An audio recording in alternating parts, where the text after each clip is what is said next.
దేవుని యొక్క వాక్యాన్ని జాగ్రత్తగా వినాలి. మరి ఈ యొక్క ఆరాధనకు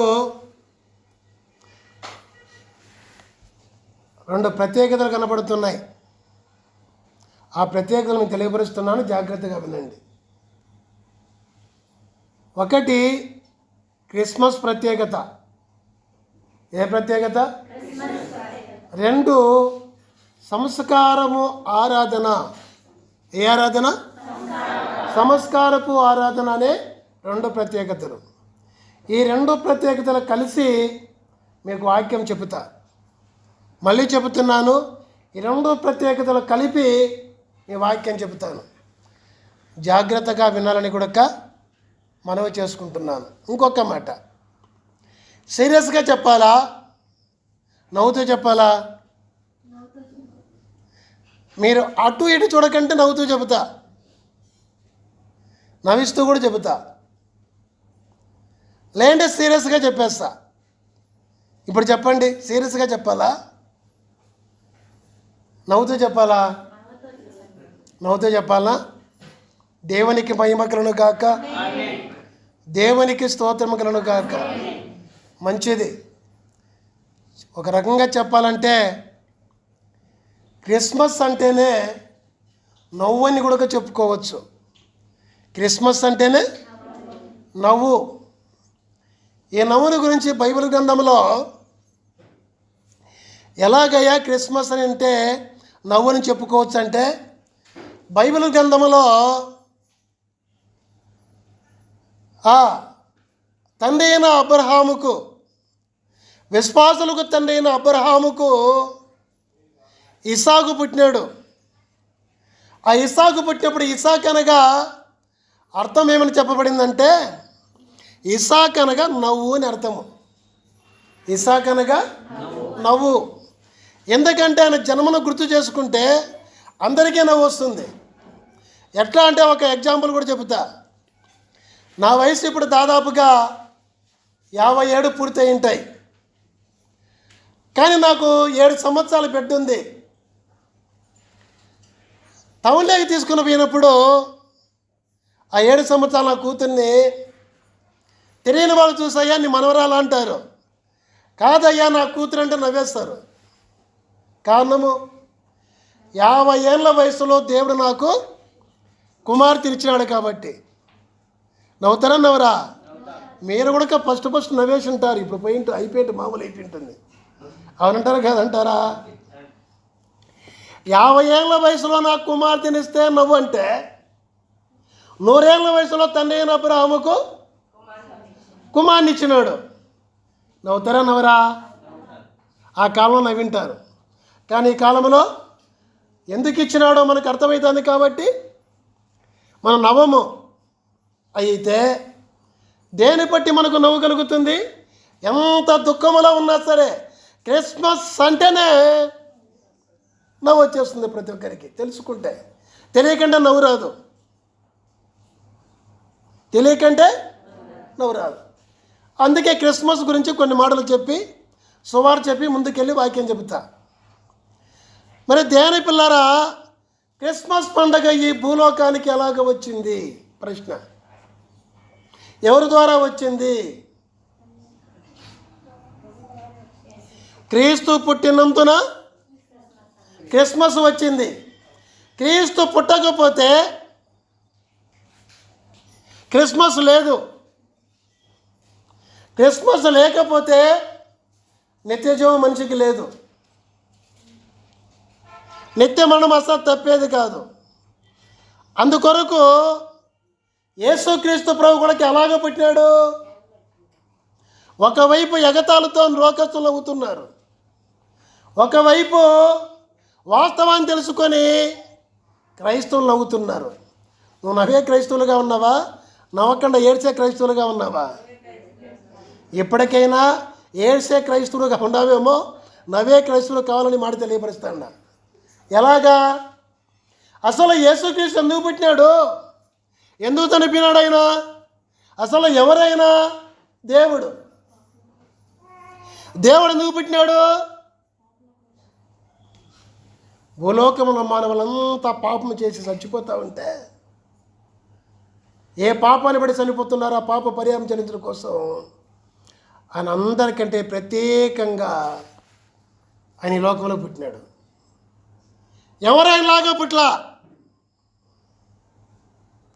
ఈ లోకంలో రకరకాల పుట్టేవాళ్ళు ఉన్నారు. భర్త లేకుండా వ్యభిచారం చేసి పాపము చేసి పాపముతో పుట్టే పిల్లలు కొందరు ఉన్నారు. కొందరు సాంప్రదాయకంగా భార్యాభర్తల కలయికతో పుట్టేవారు ఉన్నారు. అయితే యేసుక్రీస్తు ఆ రెండు విధాలు కాకుండా మూడో విధంగా పుట్టాడు. ఎలాగా? పురుషుడే లేకుండా ప్రవచనముతో ఏ వద్దు ఆదిమానవులు పాపము చేసినారో ఆ పాపము చేయించిన సాతానుతో చెప్పినాడు. అప్పుడు అవ్వ ఆదాము కూడా కిన్నారు. ఏమని చెప్పినాడు దేవుడు? ఓ సాతానా, నా పోలికతో చేసిన మానవుల చేత పాపము చేయించినావు కదా. నువ్వు పాపము చేయించింది నీతో పాటు నరకములు వేసి అగ్గిలో కాల్తానే కదా. ఏమన్నాడు దేవుడు సాతానుతో? నీతో పాటు అగ్గిలో కాలాలనే కదా, నిత్యము నరకములో కాలాలనే కదా. అయితే ఆ నిత్యము నరకలో కాలాలని నువ్వు ఏ ఆలోచన చేసి పాపం చేయించినావో ఆ పాపం పరిహారం కోసము పురుషుడు లేకుండా కన్యక గర్భవతి, అంటే అక్కడ కన్యక గర్భవతి అని చెప్పలేదు కానీ స్త్రీ సంతాన్ని కలుగు చేస్తున్నాడు. స్త్రీ సంతానం అంటే పురుషుడు లేకుండా కానీ నేను ఈ లోకంలో జన్మిస్తా. అవమ్మ ఏ సంతానము? పురుషుని సంతానం. స్త్రీ లేకుండా ఆది తల్లిని దేవుడు సృష్టించినాడు పురుషులను చమక తీసి. ఇప్పుడు ఈ మానవులు పాపము చేసిన మానవులు చచ్చిపోతామంటే చావు లేకుండా ఎప్పటికీ బ్రతకడం కోసము ఏ సంతానం కావాలా? స్త్రీ సంతానము కావాలని ఆది కాండములో 3వ అధ్యాయంలో 15వ వచనంలో దేవుడు చెప్పినాడు సాతానుతో, సాతానా జాగ్రత్త, నీ తల పాడు చేస్తా, నీ ఆలోచన పాడు చేస్తా. అయితే నువ్వు ముందుగా ఆ స్త్రీ సంతానం ఎలాగ కొడతావు? మిడి మీద చర్యను చంపుతావు. అయితే ఆ మరణము ద్వారా నీ ఆలోచన ఏమైపోతుంది తెలుసా? తల బద్దలైపోతుంది. అంటే నీ ఆలోచన పాడైపోతుంది.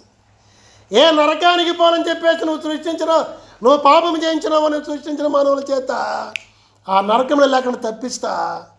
నేను పురుషులు లేకుండా కానీ పాపం లేకుండా కానీ ఈ లోకంలో జన్మిస్తాను అని దేవుడు చెప్పినాడు. దేవునికి మహిమ కలుగును గాక.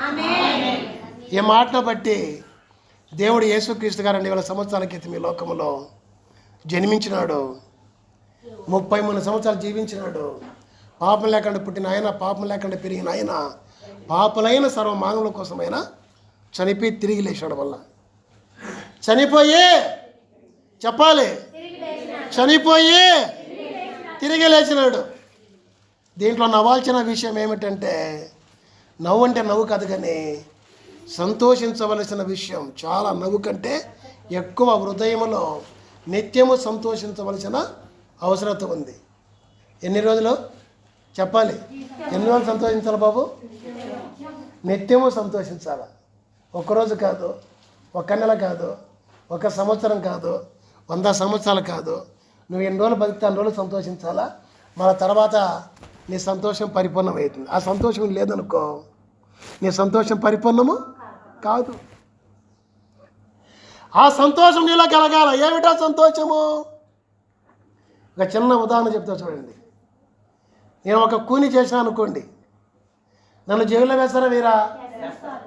అప్పట్లో మీరు ఎవరైనా కూడా వచ్చి చేసింది వాస్తవమే, అరే ఏదో తెలియక చేసినాడు అయ్యగారు, ఏదో సేవకు ఇబ్బంది చేసినాడు, ఆ కేసు నా మీద వేసుకుందామని పోలీస్ స్టేషన్కి హాజరైపోయి కోర్టుకు హాజరైపోయి కోర్టులో వచ్చాయా మరి అబ్రామయ్య గారు కాదు కూని చేసింది, నేను చేసిన ఆ కూని అని చెప్పారు అనుకోండి.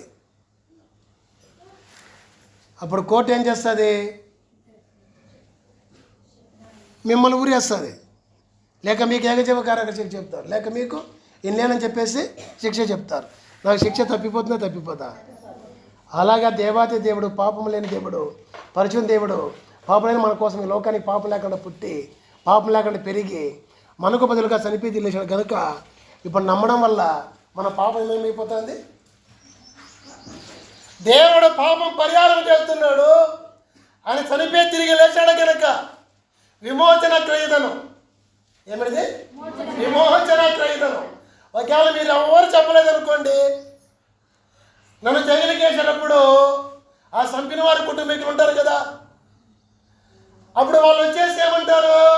లాయర్లు చెబుతారు, అయ్యా మంచి వ్యక్తి ఏదో సేవ కోసము ఏదో చేసినాడు అనుకోండి, మరి ఏదన్నా ఇప్పిస్తామని పెద్ద మనుషులు చెప్పారు అనుకో, మీరు పోయి మాట్లాడారు అనుకో, వాళ్ళు రాజీకి వచ్చారనుకో, వాళ్ళకి ఏం చెల్లించాలా? క్రయదనం చెల్లించాలా? భూమో, ఆస్తునో, డబ్బులో ఏదో ఒకటి చెల్లించాలి. కానీ విమోచన క్రయదనముగా దేవుడు యేసుక్రీస్తుగా వచ్చి ఏమిచ్చాడు చెప్పండి? ప్రాణం ఇచ్చినాడు విమోచన క్రయదనంగా. సర్వమానవ పాప విమోచన క్రయదనంగా ప్రాణం ఇచ్చాడు కనుక ఈరోజు ఎందరైతే యేసుక్రీస్తు నమ్ముతారో నమ్మిన వారికి నిత్య జీవమే కానీ వాళ్లకు మరణము లేదు. నిత్య జీవమే. మరణం 2 రకాలు, ఒకటి శరీర మరణము, 2 ఆత్మ మరణము. ఆత్మకు నరకము అస్సలు లేదు. దేవునికి మహిమ కలుగును గాక. అందుకే వాక్యం చదవండి ఇప్పుడు తొందరగా. రోమాపత్రిక 6వ అధ్యాయము 23వ వచనం. త్వరగా త్వరగా త్వరగా త్వరగా. రోమాపత్రిక 6వ అధ్యాయము 23వ వచనం. ఏలయనగా పాపం వల్ల వచ్చు జీతము అమ్మా మరణము. పాపాన్ని బట్టి నీకు వచ్చే జీతం ఏమంట? మరణము. అయితే ఇప్పుడు ఏమైందంట? చదవమ్మా. అయితే దేవుని కృపావరము మన ప్రభువైన క్రీస్తు యేసునందు నిత్య జీవము. ఆమేన్. దేవునికి మహిమ కలుగుగాక. దేవునికి స్తోత్రము కలుగుగాక. ఇప్పుడు మన మరణాన్ని, మనకు మరణము తెచ్చిన పాపాన్ని దేవుడు జయించి తిరిగి లేచాడు. ఆయన 2000 సంవత్సరాల క్రితం ఈ లోకంలో జన్మించిన ఆయన చనిపోయినాడు, తిరిగి లేచాడు మనకు బదులుగా. ఇప్పుడు మనకు చావు ఉందా? ఆయన నమ్మిన వారికి చావే లేదు. రెండో చావు అసలు ఉందా? ఆత్మ చావు అసలు లేదు. దేవునికి మహిమ కలుగును గాక. దేవునికి స్తోత్రము కలుగును గాక. మన మధ్య ఉన్న దేవునికి మహిమ కలుగును గాక. ఇప్పుడు చెప్పండి, ఇప్పుడు నిజంగా తెలుసుకున్న వారికి, యేసుక్రీస్తు నమ్ముకున్న వారికి నవ్వుకు మించిన సంతోషం ఉంటుందా? దుఃఖం ఉంటుందా? చెప్పాలి. నిజంగా నాకైతే 2001 సంవత్సరం నుంచి మే నెల 27వ తారీఖు నుంచి నాకు ఎన్ని బాధలు వచ్చినా ఆ బాధ అనేది నాలో కనపన్నే కనపడదు. ఎన్నో బాధలు వచ్చినాయి, కనపన్నే కనపడదు. కారణం ఏమిటంటే దేవుడు నాకు బదులుగా ఈ లోకానికి వచ్చి చనిపోయి తిరిగి లేచినాడు కనుక ఆయన లేచి పరలోకానికి త్వరగా వస్తున్నాడు. ఆ రోజు చనిపోయిన తిరిగి బ్రతికిస్తాడు. నాకు మరణము లేదు. ఈ సంతోషమే. కానీ ఎన్ని బాధపడవలసిన విషయాలు వచ్చినా కూడా, రోగం వచ్చినా, అప్పులైనా, కష్టాలు వచ్చినా, అవమానం వచ్చినా, నిందలు వచ్చినా, బాధ వచ్చినా, రే నువ్వు యేసుక్రీస్తు నమ్మినవురా, నువ్వు పక్కన ఉండరా అన్నప్పుడు కూడా నేను సంతోషించి దేవుని స్తుతించానే. కానీ దేవాన్ని నమ్ముకునేందుకు నాకు ఇంత అవమానం వచ్చిందని చెప్పి అనుకోలే లేదు. దేవునికి మహిమ కలుగును గాక.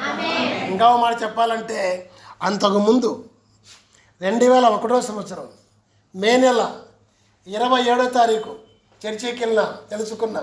26వ తారీఖు సంతోషం కోసము ఏం చేసామని తెలుసా? రకరకాల పాపాల కోసం పరిగెత్తేవని. రకరకాల పాపాల కోసం.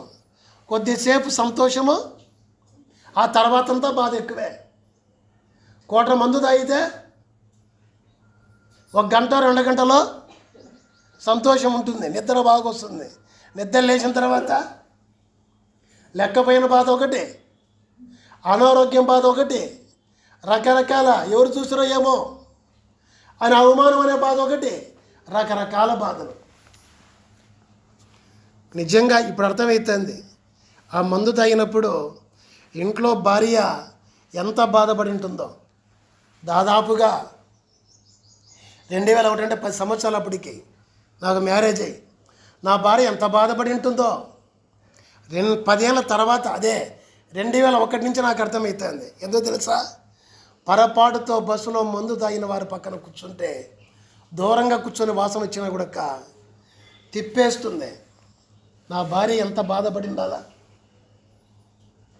అంతకుముందు 10 ఏళ్ళు. ఒక్కసారి ఆలోచించండి. మందు తాగేవారు పురుషులు ఉన్నారు, స్త్రీలు కూడా ఉన్నారు చాలామంది. ఇక్కడైతే మన మధ్య ఉండరు, ఏమన్నా ఉండారేమో అలాంటి వాళ్ళు. మందు ఎంత భయంకరమైందంటే అంత భయంకరమైంది. దాంట్లో చెడు వ్యాపారం ఉందని ఎఫ్ఎస్సి 5:10 చెప్పబడుతుంది. దేవునికి మహిమ కలుగును గాక, దేవునికి స్తోత్రము కలుగును గాక. దాంట్లో చెడు వ్యాపారం ఉంది, మద్యం జోలికి పోవాకు. అందుకే పరమజ్ఞాని సొలొమోను అంటాడు, అదే గ్లాసులో వేసినప్పుడు చూడడానికి తలతల్ల అన్నా కూడా దాన్ని తాగద్దు, దానివల్లే జగడాలు అన్నీ పుట్టేది. సంతోషం ఉంటుందా? లేదు. కానీ యేసుక్రీస్తు దగ్గరికి వచ్చిన తర్వాత నా సంతోషం కోసము ఇంకా వేరే అవసరం పడలేదు. నా సంతోషం కోసము వేరే అవసరం పడలేదు. దేవునికి మహిమ కలుగును గాక, దేవునికి స్తోత్రము కలుగును గాక. అదేమని తెలుసా? నాకు మరణం లేదు, చనిపోయిన తిరిగి బ్రతుకుతా, నిత్య జీవమే. యేసుక్రీస్తునందు నిత్య జీవమే. మంచిది. ఈ నిత్య జీవము మనం పొందాలంటే, ఈ సంతోషం మీకు కావాలంటే చెప్పే మాట ఏమిటంటే ఏమి చేయాలా? ఏం చేయాలా? యేసుక్రీస్తునందు ఉండాలి. యేసుక్రీస్తునందు నిత్య జీవం ఉంది కనుక ఆయనలో మనం ఉంటే మనకు కూడా నిత్య జీవం వస్తుంది. అర్థమైందమ్మా? ఆయన ఉండడం అంటే చాలామంది అంటారు, నేనేమో చర్చికి వచ్చా కానీ రోగం బాగైపోతే, కష్టం బాగైపోతే నేను మాత్రం దిగను మీలో. ఏం బాగా యేసుప్రభు దిగడానికే? లేదా చెరువా, లేదా సముద్రమా యేసుప్రభుని దిగడానికే? లేకపోతే ఏమైనా కాలవా? ఏం కాదు కదా. యేసుక్రీస్తు దేవుడు. ఆయన ఈ లోకానికి వచ్చి సర్వమానవుల పాప పరిహారం కోసం చనిపోయి తిరిగి లేచాడు. ఆయన పరలోకానికి త్వరగా వస్తున్నాడు. ఎందరైతే నమ్ముతారో, ఎందరైతే విశ్వాసం ఉంచుతారో వారు చనిపోయినా బ్రతికున్నా తీసుకుని వెళ్ళడానికి, చనిపోయిన బ్రతికినా తిరిగి మోక్షానికి తీసుకుని వెళ్ళడానికి ఆయన మధ్యాకాశానికి వస్తున్నాడు. అంతే. గనుక ఆయనలో ఉండడం అంటే ఆయనలో దిగేది కాదు. ఒక 7 విషయాలు చెబుతా. అదేమిటంటే ఆయన మీద విశ్వాసం ఉంచాలా. ఏమని విశ్వాసం ఉంచాలా అనేది దేవుని పిల్లారా మీకు చెబుతున్నా. ఆల్రెడీ వాడు చెప్పేసి ఉండా. ఇంకొక 7 విషయాలు చెబుతా. ఇప్పుడు ఆయన దేవుడే నడుగా వచ్చినాడు. మనందరి పాప పరిహారం కోసము చనిపోయి తిరిగి లేచినాడు. ఎవరన్నా చనిపోయి తిరిగి లేచిన వారు ఉన్నారా? చెప్పండి. ఎవరు లేరు. గనుక ఆయన ఒక్కడే కాబట్టి నమ్మితే చనిపోయినా తిరిగి బ్రతికిస్తాడు, మోక్షానికి తీసుకుని వెళతాడు, నిత్య నరకము తప్పిస్తాడు. గనక విశ్వాసం అనేది 7 రకాల విశ్వాసాన్ని గురించి చెప్పి మీకు ముగిస్తా త్వరగా 10 నిమిషాల్లో. బాగా గమనించండి. ఆ యోహాను పత్రిక 5వ అధ్యాయము 12వ వచనంలో మనము చూసినట్లయితే ఒక మాట ఉంది అక్కడ. చూడండి, నిత్య జీవము గలవాడు ఆయన మాత్రమే. అందరూ పాపం చేసి చచ్చిపోవాల్సింది ఈ భూలోకంలో. ప్రవక్తలు చచ్చిపోయినారు, మహా భక్తులు చచ్చిపోయినారు, మహా కవులు చచ్చిపోయినారు. ఒక్కొక్క కవిత్వం రాసిన కవులైతే నిజంగా కడుపుండిపోతుంది. మామూలుగా లోకరీతిగా చూస్తే అబ్బా ఎంత కవిత్వము, ఎంత గొప్ప జ్ఞానం అని చెప్పేసి అంటారా కాదంటారా? కానీ ఆఖరికి వచ్చేగలిగే నిత్య మరణానికి పోవాల్సిందే. వాళ్ళు సత్యాలకే పోయినా మనం కూడా సత్యానికి పోవాల్సిందే. కవుల వల్ల కాదు. అలాగే ప్రవక్తలకి ఎన్నో అద్భుతాలు చేశారు. బైబిల్లో కానీ ఏ ఒక్క గ్రంథములైనా కూడా చాలా గ్రంథాల్లో అద్భుతాలు చేసినారు. కానీ వాళ్ళు కూడా చచ్చిపోయినారు. కానీ యేసుక్రీస్తు మాత్రం చచ్చిపోలే. ఆయన చనిపోయినాడు, తిరిగి మళ్ళా బ్రతికినాడు. చచ్చినాడు కానీ చచ్చిపోలే. ఆయన చచ్చి తిరిగి బ్రతికినాడు. ఆయన దేవునికి మహిమ కలుగును గాక. బ్రతికి ఆయన ఏమైనాడు తెలిసిన? నిత్య జీవము గలవాడుగా ఉన్నాడు. ఇంకెవరైనా ఉన్నారా? నిత్య జీవము గలవాడని ఎవరి గురించి అయినా ఇంతవరకు మనము దేవుళ్ళని గురించిన ఏ ఒక్కరైనా ప్రవక్తలైనా చచ్చి తిరిగి బ్రతికిన వాళ్ళు ఎవరైనా ఉన్నారా? ఎవరు లేరు. యేసుక్రీస్తు ఒక్కడే గనక చనిపోయి తిరిగి లేచినప్పుడు యేసుక్రీస్తు ఒక్కడేనని, ఆ నిత్య జీవము గలవాడని, ఆయన నిత్య జీవం ఇచ్చే దేవుడని చెప్పేసి మనం నమ్మాలి. ఒకటిగా. రెండవదిగా 1 తిమోతి గ్రంథం 6వ అధ్యాయము 12వ వచనము. ఈ విశ్వాసాన్ని పోగొట్టుకోకుండా మనం గట్టిగా పట్టుకోవాలి. నమ్మినాం. కొంతమంది నమ్మక తలకే సాతాను వచ్చాడు, కొందరు చర్చికి రాని తలకే సాతాను వచ్చాడు, కొందరు వచ్చేటప్పుడు సాతాను అడ్డుపడతాడు, కొందరు వచ్చినాక అడ్డుపడతాడు మన రానికుండా, కొందరు వినకుండా అడ్డుపడతాడు, కొందరు విన్న తర్వాత నమ్మకంగా అడ్డుపడతాడు, కొందరు నమ్మిన తర్వాత విడిచేసేట్టుగా ఆ విశ్వాసాన్ని పోగొట్టేట్టుగా సాతాను చేస్తాడు. అందుకే అక్కడ అంటాడు పౌలు భక్తుడు తిమోతితో, తిమోతి నీ విశ్వాసము గట్టిగా పట్టుకున్నట్లు నిత్య జీవం ఉన్నదని తెలుసుకొని ఆ నిత్య జీవం పోగొట్టుకోకుండా గట్టిగా పట్టుకో. గట్టిగా పట్టుకో అంటే ఎవరు ఏమి నిన్ను అభ్యంతరపరిచినా ఈ విశ్వాసాన్ని పోగొట్టుకోవాకు, ఈ విశ్వాసాన్ని పోగొట్టుకోవాకు అని అక్కడ పౌలు చెప్తున్నాడు. ఈరోజు నేను మీకు కూడా చెప్తాను.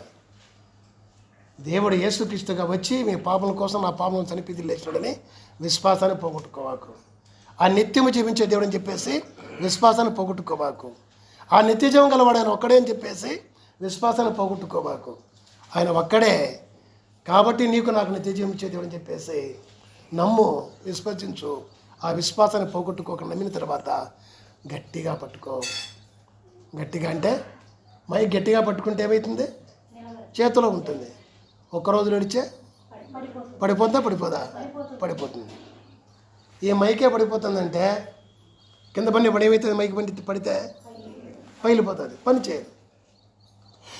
అలాగనే నీవు కూడా ఈ భూలోకములో బ్రతికినంత వరకు నీవైనా నేనైనా ఏ ఒక్కరైనా ఈ విశ్వాసాన్ని గట్టిగా పట్టుకొని కలిగి ఉంటేనే చచ్చినంత వరకు నిత్య జీవం. చచ్చినంత వరకు ఈ విశ్వాసాన్ని పోగొట్టుకోకుండా ఉంటేనే నిత్య జీవం, లేకపోతే నిత్య మరణం. అందుకే ఈరోజు ఒక అంశాన్ని మీకు తెలియపరుస్తాడా. ఈరోజు అంశం ఏం తెలుసా? నిత్య జీవానికి వెళ్తావా, నిత్య మరణానికి వెళ్తావా? నిత్య జీవానికి వెళ్తావా, నిత్య మరణానికి వెళ్తావా? ఈ అంశం మీద మీకు తెలియపరచడం ఏంటంటే, ఒకటి యేసుక్రీస్తును నిత్య జీవము, లేకపోతే నీకు మరణం రావాల్సిందే, నరకం రావాల్సిందే. అయితే అది ఒకటి యేసుక్రీస్తులో నిత్య జీవమనే నువ్వు విశ్వాసం కలిగి ఉండాలా. రెండోదిగా ఆ విశ్వాసాన్ని పోగొట్టుకోకుండా సాతాను ఎవరి ద్వారా ఎన్ని రకాలు చెప్పినా ఈ విశ్వాసాన్ని పోగొట్టుకోకుండా. 3 యోహాను సువార్త 3వ అధ్యాయము 16వ వచనంలో మాట ఉంది. చదవండి తీసిన వారు. యోహాను సువార్త 3వ అధ్యాయం 16వ వచనం. దేవుడు లోకమును ఎంతో ప్రేమించినాడు. అయ్యా అమ్మా, నిన్నెంతో దేవుడు ప్రేమించాడంట. ప్రేమించేమిచ్చాడో చూస్తాం. కాగా ఆయన తన అద్వితీయ కుమారునిగా పుట్టిన వారి యందు విశ్వాసముంచు ప్రతి వాడును నశింపక నిత్య జీవం పొందినట్లు ఆయన అనుగ్రహించిన దేవుడు యేసుక్రీస్తుగా రావలసి వచ్చిన అవసరం ఎందుకు వచ్చిందంటే, దేవుడు ఒక్కడే ఉండి కూడా ఒక్కడు ఇద్దరుగా కాకుండా ముగ్గురుగా పనిచేసినాడు. ఒక్కటి సృష్టించినాడు. పాపలు మనం రక్షించడానికి దేవుడే యేసుక్రీస్తుగా వచ్చినాడు. మనకు పిల్ల చనిపోయి లేచినాడు. 3 పరిశుద్ధాత్మ రూపంలో ప్రతి ఒక్కరితో ఈ భూలోకంలో ఉండి ప్రతి ఒక్కరికి సువార్త చెప్పి రక్షించి ఆయన నాగడ సిద్ధపరుస్తున్నాడు. కనుక అద్వితీయ కుమారునిగా పుట్టిన వాని యందు అంటే ఒకరు కాదు, ఇద్దరు కాదు, ముగ్గురుగా పనిచేస్తున్నాడు. దేవుడు ఒక్కడే ఉండి, దేవుడు ఒక్కడే ముగ్గురుగా పనిచేస్తున్నారు. దేవునికి మహిమ కలుగును గాక, దేవునికి స్తోత్రము కలుగును గాక. ముగ్గురుగా పనిచేసి ఉన్నారు అని మనం నమ్మాలి. అంటే ఒకటి నన్ను సృష్టించినాడు దేవుడు, చెప్పండి. ఒకటి నన్ను సృష్టించినాడు, అందరూ చెప్పాలి. 2 పాపంలో ఉండి చనిపోతా ఉంటే రక్షించడానికి దేవుడు యేసుక్రీస్తుగా వచ్చి చనిపోయి తిరిగి లేచినాడు. 3, ఈ శుభవార్త ఆత్మరూపంలోని ప్రతి ఒక్కరికి దేవుడు తెలియపరుస్తున్నాడు. దేవునికి మహిమ కలుగును గాక.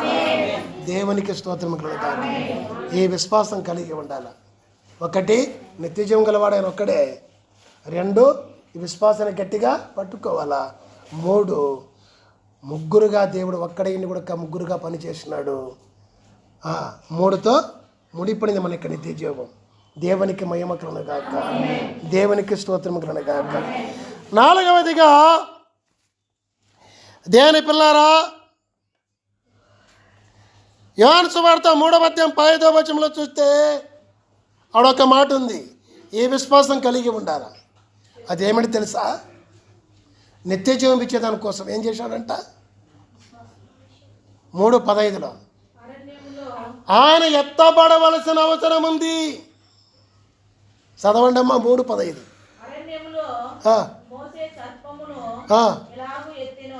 అరణ్యములో మోసే సర్పమును ప్రవక్తకు మోసే ప్రవక్తకు ఎదురు తిరిగి చచ్చిపోతున్న వారంతా కూడా ఎలాగా బ్రతికినారో, అరణ్యములో సర్పాన్ని ఎత్తినప్పుడు అలాగా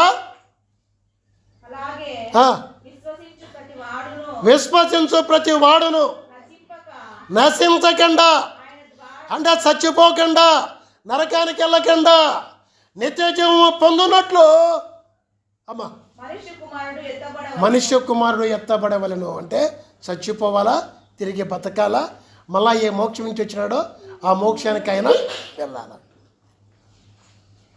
నిజంగా ఎంత అద్భుతమో, ఎవరిలోనే ఉంది ఎంత అద్భుతమో. రోగం బాగేది కాదు అద్భుతం, దయ్యాలు వెళ్ళిపోయేది కదా అద్భుతం, చచ్చిపోయిన వారు బతికేది కదా అద్భుతం. చాలామంది చచ్చి బ్రతికిన వారు ఉన్నారు యేసుక్రీస్తు నమ్మకపోయినా కూడా. యేసుక్రీస్తు నమ్మకన్న రోగాలు బాగిన వాళ్ళు ఎందరో ఉన్నారు. యేసుక్రీస్తు నమ్మకన్నా రకరకాలుగా వాళ్ళ విశ్వాసాన్ని బట్టి దయ్యాల నుండి విడుదల పొందిన వారు ఉన్నారు. ఎక్కడా కాకపోతే యేసుక్రీస్తుకి వచ్చి విడుదల పొందుతున్నారు. ఇది పెద్ద అద్భుతమే. దీనికంటే గొప్ప అద్భుతం ఏమంటే ఆయన చనిపోయి తిరిగి లేయాలని ఆయన ఉన్నప్పుడే బోధించినాడు. బ్రతికున్నట్లే నేను చనిపోవాలా, తిరిగి లేయాలా, నేను ఏ మోక్షానికి వచ్చినా మోక్షానికి వెళ్ళాలా, మళ్ళా నేను మధ్యాకాశం రావాలా, అప్పుడు చచ్చిపోయిన వారందరినీ కూడా నన్ను నమ్మిన వారు తిరిగి బ్రతికించాలా, మానవ లేకుండా చేయాలా, నిత్యజీవం ఇచ్చడం కోసం ఆయన ఎత్తబడవలసినదే. పరలోకానికి వెళ్ళాల్సిందే, మధ్యాకాశానికి రావాల్సిందే, నమ్మిన వారిని మళ్ళా చనిపోయిన తిరిగి బ్రతికించాల్సిందే, మళ్ళీ చావు లేకుండా నిత్యజీవం ఇవ్వాల్సిందే. ఈ నిత్యజీవించడం కొరకు మోసే సర్పాన్ని తినట్లు యేసు ప్రభువారు కూడా ఎత్తబడాల్సిందే. 2ది ఎత్తబడం అంటే ఆయన్ను ప్రకటించాల్సిందే. ఆయన్ను ప్రకటించాల్సిందే. ఎత్తబడం అంటే ప్రకటించాలి. ఈ ప్రకటించడం వల్ల అనేక మంది ఇక్కడికి వస్తున్నారు, శరీర మేలు పొందుతున్నారు. శరీర మేలు జరిగినా జరగకపోయినా ఈ శుభవార్త యేసుప్రభు ఎత్తి చూపించినప్పుడు శుభవార్త చెప్పిన శుభవార్త నమ్ముతున్నారు, రక్షణ పొందుతున్నారు, ఆయన ఎండవడానికి సిద్ధపడుతున్నారు. కనుక 4వదిగా మనం చేయవలసిన ఏ విశ్వాసం కలిగి ఉండాలంటే ఆయన చనిపోయి తెలిసి పరలోకానికి వెళ్ళినాడు, ఆయన మనము ఖచ్చితంగా ఎత్తి చూపాలా. దేవునికి మహిమ కలుగును గాక. ఆయన ప్రకటించాలా, తెలుసుకున్న వారు నమ్ముకొని ప్రకటించాలా. 5, యోహాను సువార్త 6:48 చూస్తే జీవాహారము యేసే అని అక్కడ ఉంది. నేనే జీవాహారమును. ఎవరంట? ఏం ఆమోస్ అన్న, నువ్వేంది ఇప్పుడు పిలిచిపోతావు అన్నను?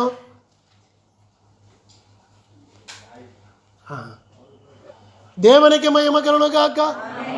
దేవునికి స్తోత్రం కలుగును గాక. జీవాహారం ఎవరంట? యేసుక్రీస్తు ప్రభు జీవాహారము. ఆహారమే నెలకొక్కసారి మనము ఆయన శరీరముగా తింటున్నాం, ఆయన రక్తాన్ని త్రాగుతున్నాం. చాలామంది ఆదివారం చర్చికి రావాలంటే ఏ వద్దు, చికెన్ ఇంట్లో తెచ్చుకున్నాం, చికెన్ తినకుండా చర్చికి ఏం పోతామని చెప్పి రానివారు చాలామంది ఉంటారు. వచ్చిన వారు కొందరు ఉంటారు. ఉంటారు కాదంటారా? కానీ చికెన్ తిన్నా, మటన్ తిన్నా, ఇంకొకటి తిన్నా మళ్ళా రెంచేపటికి ఆకలి అవుతుంది, తినకంటే సత్సం. తినకపోయినా ఒక్కరోజు మాత్రం సత్సం. సచ్చిన తర్వాత తిరిగి బ్రతుకుతామా? బ్రతకలేము. కానీ యేసయ్య శరీరం తిని ఆయన రక్తం త్రాగినవాడు నిత్యజీవం గలవాడని అక్కడ 51వ వచనంలో చెప్పబడింది.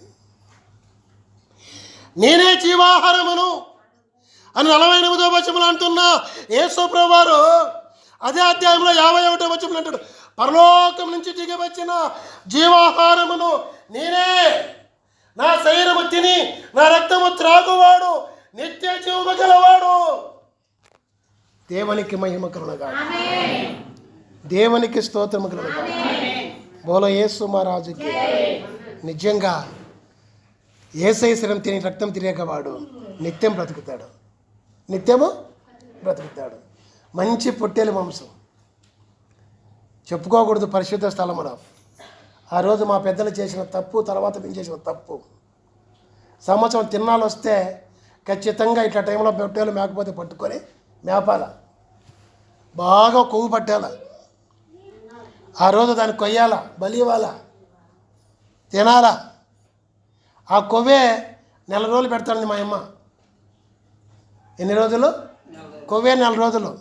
రాగి పిండి వేసి ముద్ద చేసి అదంతా ఓ పక్కన వండి పెట్టేదాన్ని, కొన్ని ముక్కలకు తరిగి వేసి ఆ నరికింది తిని 4 రోజులంతా ఏం రుచో ఆ కొవ్వు తింటే.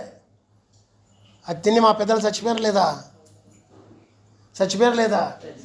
మేము కూడా సత్సామా సావమా? కానీ సావకన్నా బ్రతకాలంటే ఏం చేయాలా? యేసే జీవాహారమును, పరలోకం నుంచి దిగి వచ్చిన జీవాహారము నేనే, నా శరీరము తిని నా రక్తము త్రాగువాడు నిత్య జీవము గలవాడు. చెప్పడు దాన్ని మేము మెలుస్తాం. ఎవరన్నా ఉన్నాడు జీవాహారము? ఇట్లాటప్పటి నుంచమ్మా 4 నెలలు 5 నెలలు మేపేవాళ్ళం, బాగా కొవ్వు పట్టేది. ఆ రోజు బలిచ్చేది గంగమ్మకు. నెల పొడుగున కొవ్వు తినేవారము. అది తిని మా పెద్దలు చచ్చినారు, మేము కూడా చచ్చేవాళ్ళమే. అయితే చచ్చినా తిరిగి బ్రతకాలి, నిత్యజీవం పొందాలి. అంటే ఇప్పుడు అది తినచ్చా? చెప్పాలి.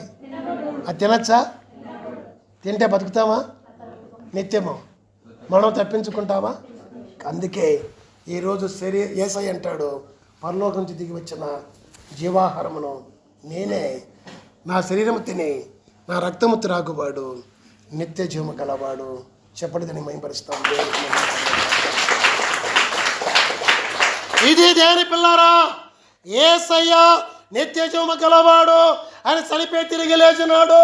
నేను తింటున్నది యేసయ్య శరీరం అని చెప్పి విశ్వసించాలి. నేను త్రాగుతున్నది యేసయ్య రక్తం అని చెప్పి విశ్వసించాలి. అంతకుముందు అయితే రక్తం కూడా పనిచేవాళ్ళం కాదు. అంతకుముందు అయితే రక్తం కూడా పనిచేవాళ్ళం కాదు. గంగమ్మకు పేరేమో బలిస్తావరు.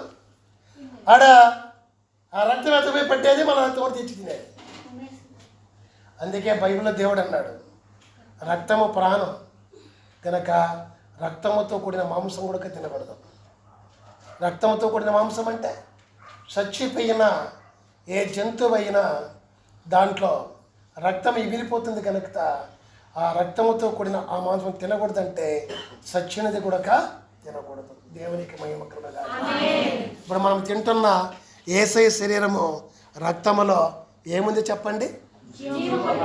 ఈ మధ్య వచ్చింది ఒక పేరు, చాలా ఒక 10-20 ఏళ్ళుగా వింటున్నాము. యేసయ్య చనిపోయిన ఆ యొక్క కలవరి కొండపైన ఏదో కొంతమంది వెళితే చనిపోయిన స్థలానికి పక్కన ఏదో రక్తబొట్లు ఉన్నాయంట. ఆ రక్తబొట్లు ఎందుకు ఇక్కడ ఉన్నాయని చెప్పేసి అలాగ చూస్తే రక్తపు బొట్టుల్లో పచ్చిగా ఉన్నాయంట. ఎన్నేళ్ళు అయింది ఇప్పటికే?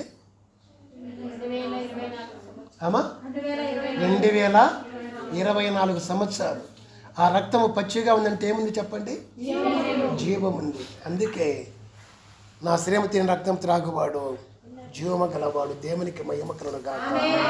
ఏ వద్దు ఆయన శరీరం తిని రక్తం తాగేవాడు కూడా చచ్చిపోయే ఆహారం, చచ్చిపోయే మత్తు పానీయం, చంపేసే బీడి సిగరెట్లు, క్యాన్సర్ తెచ్చి చంపేసే ఒక్కాకులు, తాంబూలాలు, వేసేవారులారా, మీరు సచ్చిన వారుగా ఉండి ఆ పని చేస్తున్నారు. కానీ నిజంగా నిత్య జీవము ఇచ్చే నిత్య జీవము కలిగిన శిరక్తం తిని త్రాగుతానని చెప్పి నువ్వు బ్రతికి ఉన్న వానవైతే ఇంకా పనులు చేయవు, ఇంకా సచ్చినవి తినవు, ఇంకా బలిచినవి తినవు, ఇంకా మద్యం తాగవు, ఇంకా బిడిసేడు తాగవు.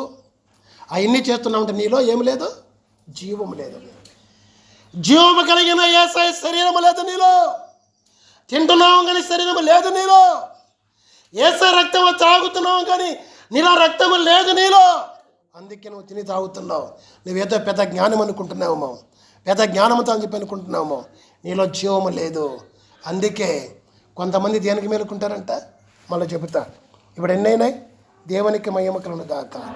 5 అయినాయి. 1 యేసయ్య జీవాహారమని మరి నమ్మాలి. 6 యోహాను సువార్త 6వ అధ్యాయము 41వ వచనం, యేసుక్రీస్తును చూసి విశ్వసించాలి.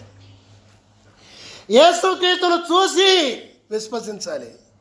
యెహోవా ఉత్తముడని రుచి చూచి తెలుసుకుంటుని. భక్తులు చెప్తున్న మాట ఏమిటంటే యెహోవా ఉత్తముడని రుచి చూచి తెలుసుకుంటుని. అలాగే ఇక్కడ భక్తులు అంటారు, పౌలు భక్తులు చెప్తున్న మాట ఏమిటంటే యేసు ప్రభువారు చెప్పిన మాట, పౌలు గారు కాదు, యేసు ప్రభువారు చెప్పిన మాట చూచి విశ్వసించాలి. దేవునికి మహిమ కలుగుగా. చూడండి, చూడకుండా యేసయ్యని చెబితే రుచి చూడకుండా, ఆయన ఎవరో వినకుండా, తెలుసుకోకుండా, ఆయన ప్రార్థించకుండా, అడగకుండా, ఆయన ఎవరోలే, విదేశాల దేవుళ్ళే ఆయన కొందరు, ప్రవక్తలని కొందరు, ఇంకొకరని కొందరు, ఆయన గురించి ఏ గ్రంథంలో ఏం రాయబడింది, ముఖ్యంగా బైబిల్ గ్రంథంలో ఏం రాయబడింది అని ఆయన తెలుసుకోవాలి. ఆయన ఎవరో చూసి ఎంత ఉత్తముడో, ఎంత పరిశుద్ధుడో, ఎంత నిత్యజీవం గలవాడో, ఎంత నిత్యజీవం ఇచ్చే దేవుడో, నిత్యజీవం ఇచ్చే కొరకు లోకాన్ని ప్రేమించి లోకానికి వచ్చి ఎన్ని రకాలు నువ్వు పడుతున్న ప్రతి బాధను అనుభవించిన దేవుడు, నీ పాప విమోచన క్రయధనముగా ప్రాణాన్ని ఇచ్చిన దేవుడు ఎవరైనా ఉన్నారా? ఎవరు లేరు. ఆయన ఒక్కడని చెప్పి తెలుసుకొని చూస్తే నీకు అర్థమవుతుంది. చూడకంటే అర్థం కాదు. చచ్చిపోయినప్పుడు శవంగా కనపడతాడు. ఆయన కొట్టుతున్నప్పుడు అమాయకుల్లాగా దిక్కులేని వాడికి కనపడతాడు. ఆయన బోధిస్తున్నప్పుడు ఏదో అన్నట్టుగా కనపడతాడు. ఏదో ఈయన గొప్ప చెప్పినట్లుగా, ఆయన రోగాలు బాగు చేసినప్పుడు ఏదోలే అందరిలాగా ఇక్కడ బాగైతే అని చెప్పి అనుకుంటారు. చచ్చిపోయిన బతికిన మస్తుగా లోకంలో బతుకని చెప్పి అనుకుంటారు.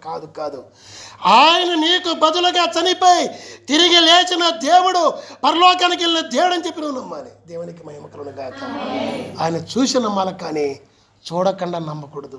చూడకుండా నమ్మినా కూడా చర్చిలో ఉండలేవు, దేవుల్లో ఉండలేవు, నిత్య జీవము పొందలేవు. చూచి నమ్మాలి.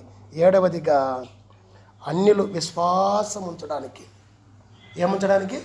చూడండి, అన్యులు విశ్వాసం ఉంచడానికి. అన్యులు విశ్వాసం ఉంచడానికి ఒక మాదిరిగా నువ్వు బ్రతకాలి. ఏ విశ్వాసం కలిగి ఉండలేదుగా. దేవా, అన్యులు విశ్వాసం ఉంచున్నట్లు, నన్ను చూసి అనేక మంది విశ్వాసం ఉంచున్నట్లు నువ్వు ఎలాగ జీవించినావో అలాగే ఒక మాదిరిగా జీవిస్తానయ్యా. నేను జీవించాల్సిన అవసరం ఉందయ్యా. అలాగే జీవించకపోతే రేపు నువ్వు ఎక్కడుగుతావయ్యా? నీ రాజ్యానికి రాలేనయ్యా. ఇంకా ఈ లోక సంతోషం కోసమో నా జీవితాన్ని వ్యర్థం చేసుకునయ్యా, ఇంకా నిత్య జీవం కోసమే నేను బ్రతుకుతానయ్యా. అనేకులు నిత్య జీవం కొరకు బ్రతికేవారుగా ఒక్క మాదిరిగా నువ్వు నా కోసం ఎట్ట బతికినావో అలాగే ఈ లోకంలో నేను కూడా బ్రతుకుతానయ్యా అనే విశ్వాసం కలిగి ఉండాలి. దేవునికి మహిమ కలుగుగా. దేవునికి స్తోత్రం కలుగుగా.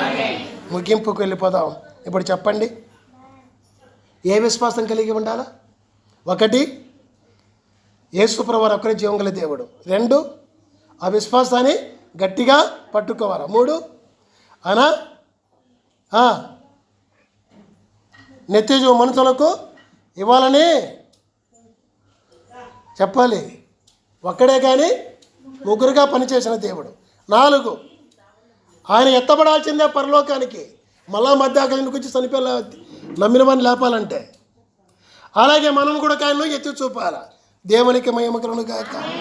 ఐదవదిగా ఆ జీవాహారం యేసుప్రభువు తప్పితే ఇంకెవరు లేరు.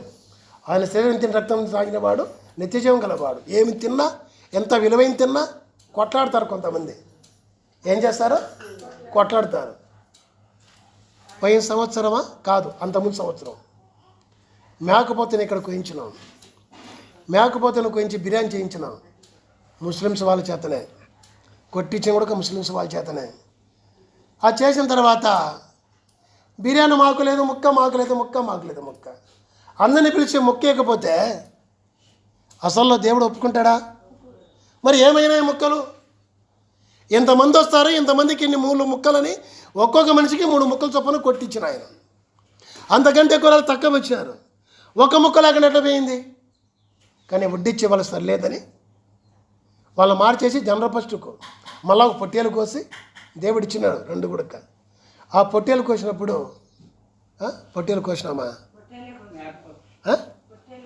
పొట్టేలు అనుకుంటా. సరే, అది కాదు, ఆ విధంగా జరిగింది కదా. సరేనమ్మా, ఎక్కువ వద్దులే, ఒక్కసారి చెప్తే చాలు, 2 సార్లు అవసరం లే. నేను మళ్ళీ అడగలేదు కదా, ఎక్కువైపోతుంది. నిన్న సంవత్సరం అనుకుంటా, నిన్న సంవత్సరం కాదా, పోయిన సంవత్సరం కోడిగుడ్డు చేసింది ఎప్పుడక్క? కాదు, వేర్సి బ్యాగ్ జనరల్ ఫస్ట్కు పొట్టేలి మేము ఉండి సర్దినాం, సరిపోయింది. చిన్న పొట్టేలి, పెద్ద మేకు సరిపోలేవద్దు, సరిపోయింది. మళ్ళీ ఏదో పండగ కూడా జరిగింది. ఆ పండగకు అక్క కోడిగుడ్లు స్పాన్సర్ చేసింది. నేను మామూలు భోజనం చేస్తే అక్క ఏదో కోడిగుడ్లు స్పాన్సర్ చేసింది. అప్పుడు అక్కుండి వడ్డిచ్చింది వీళ్ళ అక్క. ఆ వడ్డిచ్చినప్పుడు అందరికీ బాగా సరిపోయిందన్నారు. ఒక్క ఆయన మాత్రము నా కోడిగుడ్లేమన్నారు. చూసినారా? దేవునికి మహిమ కలుగును గాక. దీనికోసం ఇంత డిమాండ్ చేస్తామే. నిత్య జీవము కోసం యేసయ్య శరీరాన్ని ఎంత ఆశతో తింటున్నారు మీరు? ఆయన రక్తాన్ని ఎంత ఆశతో తాగుతున్నారు? ఆలోచించండి. దేవునికి మహిమ కలుగును గాక. దేవునికి స్తోత్రం కలుగును గాక. 6వదిగా ఆయన చూసి మనము విశ్వసించేవారుగా ఉండాలా. 7వదిగా అన్యులు నిత్య జీవం పొందినట్లు ఒక మాదిరిగా మనం బతుకు కలిగి ఉండాలా. మనం బతికే బతుకు ఒక మాదిరిగా ఉండాలి. దేవునికి మహిమ కలుగును గాక. ఇప్పుడు ముగింపులో 3 మాటలు మీకు చెప్పి ముగిస్తా. అదేమిటంటే దానియేలు గ్రంథంలో మళ్ళీ ఒకసారి గుర్తు చేస్తున్నా. కొందరు మేలుకుంటున్నారు. మేలుకోవడం అంటే బ్రతకడం. బ్రతకడం అంటే పాపం నుంచి పాపం చేయకుండా చాలుకోవడం. ఏ తప్పు చేయకుండా చాలుకోవడం బ్రతకడం. మేలుకోవడం అంటే దేవునికి మహిమ కలుగును గాక. ఎందుకోసం మేలుకుంటానంట? కొందరైతే నిత్యజీవం కోసం, కొందరైతే అవమానం కోసం, కొందరైతే ఏళ్ళకే చేయబడే దానికోసం. నువ్వు ఏళ్ళ చేయబడుతున్నావా? చాలామంది నా దగ్గరకు చెప్తారు. నిన్న ఒక ఆయన చెప్పినాడు, అబ్బా మా అక్క అయితే మకాను ఊసేసయ్యా. ఒక ఆయన ఏమన్నాడు, మా చేనుకాడికి పోతుంటే, అబ్బా మా అక్క మా మకాను ఊసేసయ్యా. ఎందుకు ఊసింది? బిడిలు తాగినందుక? సిగరెట్ తాగినందుక? విశ్వాసం లేక ఇష్టప్రకారంగా తప్పులు చేసినందుక? తప్పు చేయకంటే శిక్ష ఎందుకు పడుతుంది? తప్పు చేసినప్పుడు శిక్ష పడేది. మీ అక్క మకాను ఊసిందంటే ఊరికే ఊసిందా? నీ భార్య మకాను ఊసిందంటే ఊరికే ఊసిందా? నీ భర్త పన్నులు పగలగొట్టంటే ఊరికే పగలగొడతాడా? నీ బిడ్డలు తూ అని చెప్పేసి తల్లిదండ్రులను ఏళ్ళ చేస్తానంటే ఊరికే ఏళ్ళ చేస్తారా? మీ తల్లిదండ్రులు ఒళ్ళు పగలగొడతానంటే పిల్లలను, పిల్లైన వారు, యవనస్తులైన వారు, చిన్నపిల్లైన వారు ఊరికే కొడతానరా?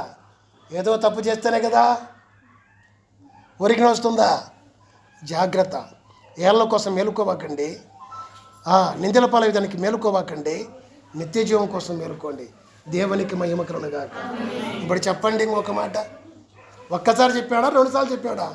యేసేపు కలలో ఒక్కసారి చెప్పితే ఆయన అన్ని మాటలు దేవుని మాట తప్పిపోకుండా జీవించాడా లేదా? జీవించినాడు కదా. దేవునికి మహిమ కలుగును గాక. దేవునికి స్తోత్రం కలుగును గాక. బోలో యేసు మహారాజుకి దేవునికి మహిమ కలుగును గాక. దేవునికి స్తోత్రం కలుగును గాక. బోలో యేసు మహారాజుకి. దేని పిల్లారా, మీకు ఎన్నిసార్లు చెప్పబడింది?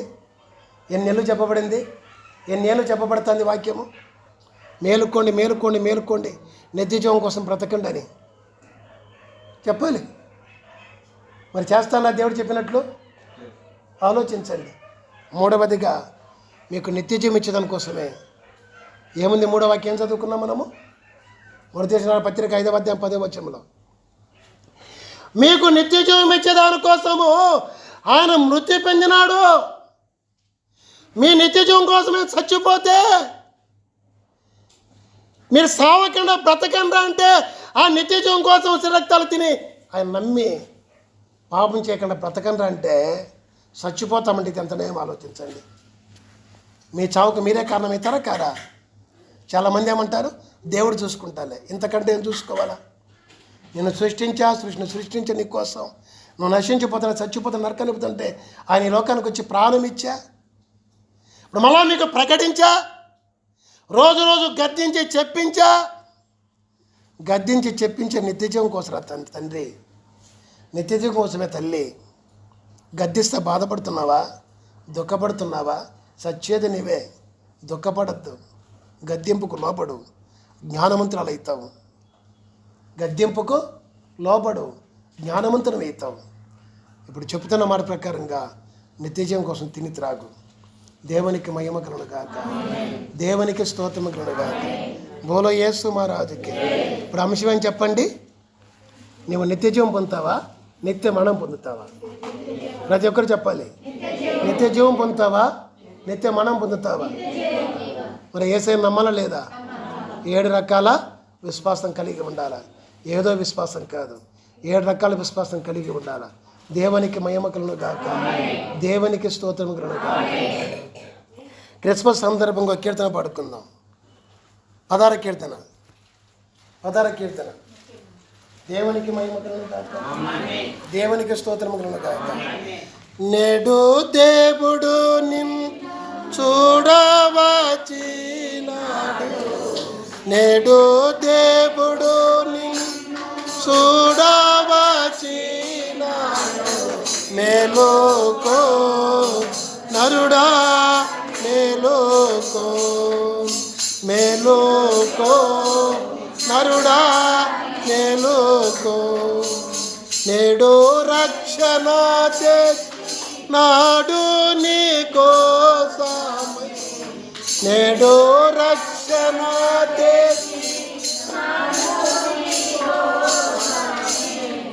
మేలుకో, పాపము చాలుకో. మోకరించి పాడుకుందాం, మోకరించి ప్రార్థన చేసుకుందాం, పాడుకుందాం. మోకరించి ప్రార్థన చేసుకుందాం. అయ్యా నిత్యజీవం కావాలయ్యా, నిత్య మనం పొందకూడదయ్యా ప్రభా. ఏళ్ళ కోసం నీ మేలుకోకూడదయ్యా. ఈ రోజు నుంచి మేలుకున్న పాపం చాలుకోవడమయ్యా. అయ్యా పాపం చాలుకొని బతుకుతానయ్యా, ఇంకా ఏళ్ళ కోసం బ్రతకనయ్యా. అయ్యా నిందల కోసం బ్రతకనయ్యా, నిత్యజీవం కోసం బ్రతుకుతానయ్యా. యేసయ్యా ఏ పాపం చేయకుండా బ్రతుకుతానయ్యా. మేలుకో నరుడా, మేలుకో. దైవా కోపమును తాపించు బాలుని, దైవా కోపమును తాపించు బాలుని. ఎత్తుకో నరుడా, ఎత్తుకో నరుడా, ఎత్తుకో. తుదకు నీవు మోక్షము చేరి నిత్యముండుటకై, తుదకు నీవు మోక్షము చేరి నిత్యముండుటకై. మేలుకో నరుడా, మేలుకో నరుడా, మేలుకో. నరకంబు తప్పి నరుడవు దేవా పుత్రుని, నరకంబు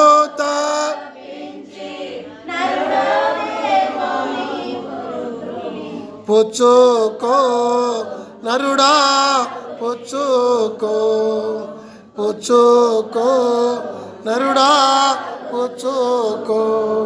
మరియు దురితాలను గెల్పి పరిశుద్ధ బాలుని, మరి దురితాలను గెల్పి పరిశుద్ధ బాలుని. పుచ్చుకో నరుడా పుచ్చుకో. హృదయమను తోటేలో నేయుండు మణిమోరా, హృదయమను తోటేలో నేయుండు మణిమోరా, పెట్టుకో